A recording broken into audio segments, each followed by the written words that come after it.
Ba group chim rập xuaថ្ងៃនេះយើងធ្វើការបបកស្រាយទាក់ទងទៅនឹងមូលហេតុនៃសង្គ្រាមលោកលើកទី1ដើម្បីជាចំណេះដឹងដល់អ្នកសិក្សាជំនាន់ក្រោយបាទអញ្ចឹងយើងនិយាយពីតថភាពនៅក្នុងការដែលយើងបកស្រាយអំពីមូលហេតុនៃសង្គ្រាមលោកលើកទី1កើតមានឡើងអញ្ចឹងសួរថាតើមូលហេតុអីទៅបាននាំឲ្យសង្គ្រាមលោកលើកទី1នឹងចាប់ផ្ដើមទុះឡើងមានន័យថាវាមានដើមហេតុអីខ្លះអញ្ចឹងនៅក្នុងហ្នឹងតាក់ទងទៅនឹងដើមហេតុមូលហេតុដែលនាំឲ្យកើតមានសង្គ្រាមលោកលើកទី1សូមទាំងអស់គ្នាធ្វើការកលេចទៅមើលអំពីទស្សនវិជ្ជានៅដើមសតវត្សទី20តែទាំងអស់គ្នាត្រូវតែណូតសម្គាល់ទៅលើប្រទេសមហាអំណាចនៅដើមសតវត្សទី20តើប្រទេសមហាអំណាចនៅដើមសតវត្សទី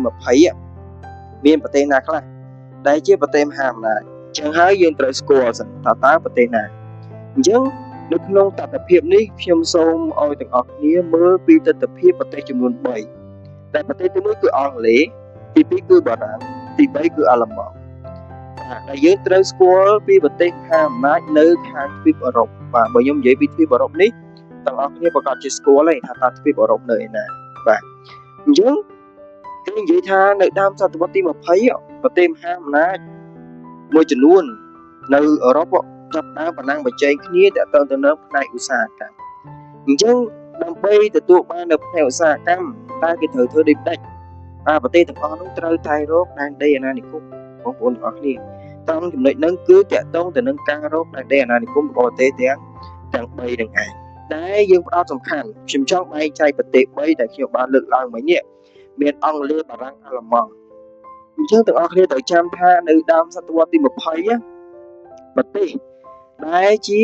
មហាអំណាចជើងចាស់យើងនិយាយមហាអំណាចជើងចាស់លេខ1និងលេខ2គឺអង់គ្លេសនិងបារាំងព្រោះអង់គ្លេសកំឡុងពេលហ្នឹងអង់គ្លេសមានដែនដីអាណានិគមច្រើនណាស់បាទនៅលើពិភពលោកអង់គ្លេសមានដែនដីអាណានិគមច្រើនជាងគេដល់ពេលទី2គឺបារាំងក៏មានដែនដីអាណានិគម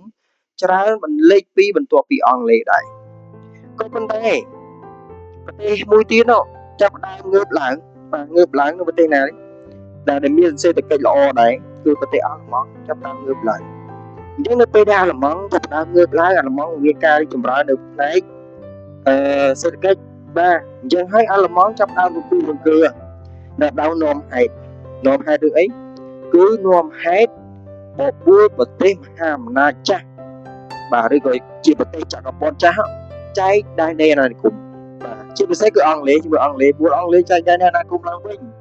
អត់អាចទុកដែនដីអាណានិគមតែម្នាក់ឯងទេព្រោះអីខ្ញុំខ្លាំងដែរបាទមានសេដ្ឋកិច្ចល្អដែររីកចម្រើនដែរអញ្ចឹងជាហេតុដែលធ្វើឲ្យអង់គ្លេសហ្នឹងខ្ញុំមិនសួរថាបើសិនជាគេមក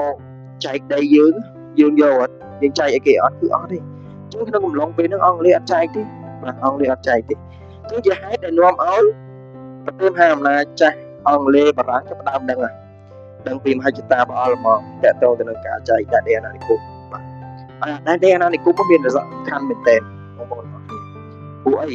ដែនដីអាណានិគមគឺជាបណ្ដុំនៃវត្ថុធាតុដើមទាក់ទងទៅនឹងឧស្សាហកម្ម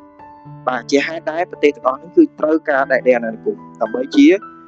ការប្រមូលនៅវត្ថុធាតុដើមក៏ដូចជាដែនដីរណបរបស់ខ្លួនបាទក្នុងការប្រមូលធនធានផ្សេងទាក់ទងទៅនឹងឧស្សាហកម្មបាទជាត្រង់ចំណុចហ្នឹងដល់ពេលក្រោយមកក្រោយពេលដែលអង់គ្លេសចាប់ផ្ដើមមើលឃើញពីអាល្លឺម៉ង់ចង់ចែកទឹកដីអាណានិគមក្នុងកំឡុងពេលហ្នឹងអង់គ្លេសចាប់ផ្ដើមគិតថាធ្វើម៉េចបាទអង់គ្លេសក៏ចាប់ផ្ដើមទៅផ្សះផ្សាហ្នឹងគឺផ្សះផ្សាតាក់ទងទៅនឹងការលុបបំបាត់វិវាទត្រូវចាំថាប្រទេសមួយសុទ្ធតែមានវិវាទបាទមានវិវាទនឹងគ្នាអញ្ចឹងកំឡុងពេលហ្នឹងអង់គ្លេសចាប់ផ្ដើមស្នើសុំទៅលើប្រទេសចំនួន2ដែលជាប្រទេសមហាអំណាចដែរទី1គឺបារាំងបាទស្នើសុំបារាំងមួយនិងទី2គឺស្នើសុំប្រទេសរុស្ស៊ីមួយទៀតបាទនៅក្នុងការលុបបំបាត់នៅវិវាទចាស់បាទមានន័យថាវិវាទកាលពីអតីតកាលដែលប្រទេសទាំង2ទាំង3ហ្នឹងបានឆ្លោះគ្នាបាទប្រកែកគ្នាឬក៏ជារឿងរ៉ាវដែលទំនាស់នឹងគ្នាពីអតីតកាលលុបបំបាត់ចោលសិនពេលហ្នឹងព្រោះអីពីព្រោះតែកំឡុងពេលហ្នឹងគឺ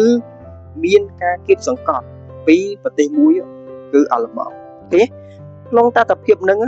អាល្លឺម៉ង់ចេញខ្លួនមកគឺអាល្លឺម៉ង់ចាប់ដើរធ្វើឲ្យគ្រោះរង្គើជាពិសេសគឺមហាអំណាចធំ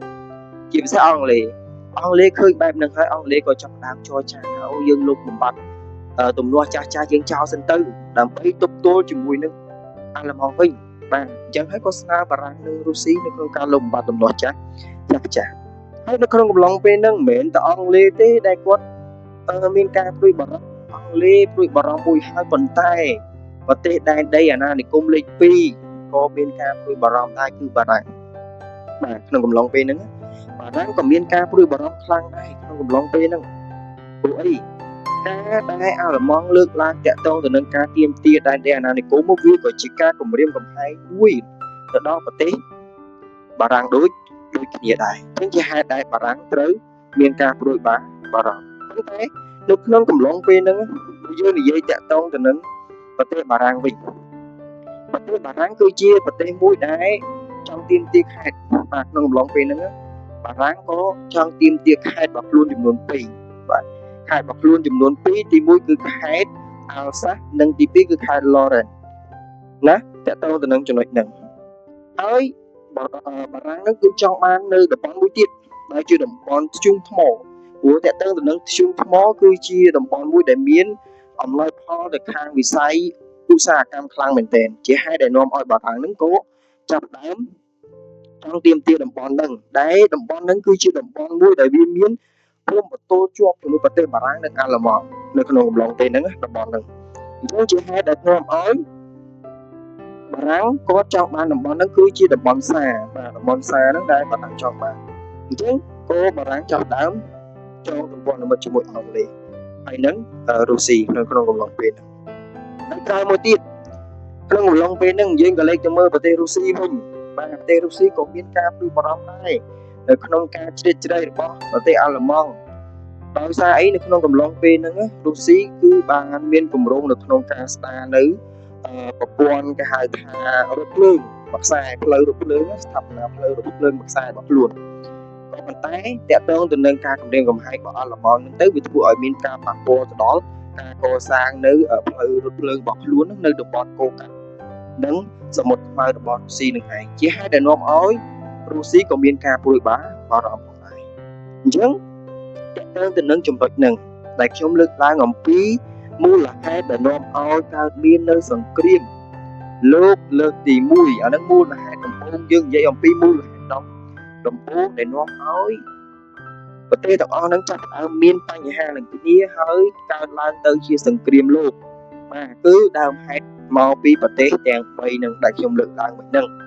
បាទដំបូងដែលមានប្រទេសអង់គ្លេសបារាំងនិងអាល្លឺម៉ង់ដែលខ្ញុំលើកឡើងនៅក្នុងក៏មានរុស្ស៊ីដែរប៉ុន្តែរុស្ស៊ីក្រោយទីបាទអញ្ចឹងកំឡុងពេលហ្នឹងជាហេតុដែលនាំឲ្យសង្គ្រាមលោកលើកទី2ចាប់លោកលើកទី1ហ្នឹងចាប់ផ្ដើមក៏កើតជាទំនាស់បន្តិចម្ដងរហូតទៅដល់ព្រឹត្តិការណ៍មួយដែលយើងនិយាយតាក់ទងទៅនឹងព្រឹត្តិការណ៍បាទការអីគេគឺការធ្វើឃាតអញ្ចឹងនៅក្នុងកំឡុងពេលហ្នឹងការធ្វើឃាតគឺជាលេសទូចមួយទេនៅក្នុងការបញ្ឆេះសង្គ្រាមលោកលើកទី1នឹងឯងអញ្ចឹងខ្ញុំសូមសរុបរួមមកវិញថាតាក់ទងទៅនឹងសង្គ្រាមលោកលើកទី1គឺកើតឡើងនៅក្នុងឆ្នាំ1914ដល់ឆ្នាំ1918ដែលកើតឡើងមូលហេតុចម្បងធំបំផុតគឺតាក់ទងទៅនឹងប្រទេសមហាអំណាចធំដែលខ្ញុំលើកឡើងប្រទេសចំនួន3គឺអង់គ្លេសបារាំងនិងអាល្លឺម៉ង់តែធ្វើការបែងចែកដែនដីអាណានិគមជាមួយគ្នាទៅវិញទៅមកប៉ុន្តែចែកអកាសទេព្រោះគេមិនអាចចែកឲ្យអាល្លឺម៉ង់ទេអាល្លឺម៉ង់ប្រទេសទៅមកក្រៅអញ្ចឹងហើយជាហេតុដែលនាំឲ្យអាល្លឺម៉ង់នឹងចាប់ដើមធ្វើទុកបុកម្នេញអាល្លឺម៉ង់ចេញខ្លួនមកគឺនាំឲ្យប្រទេសមហាអំណាចធំគឺមានការផិតភ័យអញ្ចឹងហើយក៏ចាប់ដើមលុបបំបាត់នៅវិវាទចាស់ចងទំព័រមិត្តជាមួយគ្នាអញ្ចឹងសម្រាប់វីដេអូនេះគឺខ្ញុំសូមបកស្រាយតែប៉ុណ្ណេះទេតាក់ទងទៅនឹងមូលហេតុនៃសង្គ្រាមលោកលើកទី1សម្រាប់វីដេអូក្រោយខ្ញុំនឹងធ្វើការបកស្រាយតាក់ទងអំពីការស្លាប់របស់រាជទាយាទនៃប្រទេសអូទ្រីហុងគ្រីបាទដល់ពុកម៉ែបងប្អូនដូចជាអ្នករក្សាបានស្ដាប់ទាំងអស់គ្នាផងដែរបាទខ្ញុំបាទសូមអរគុណសូមគោរពលា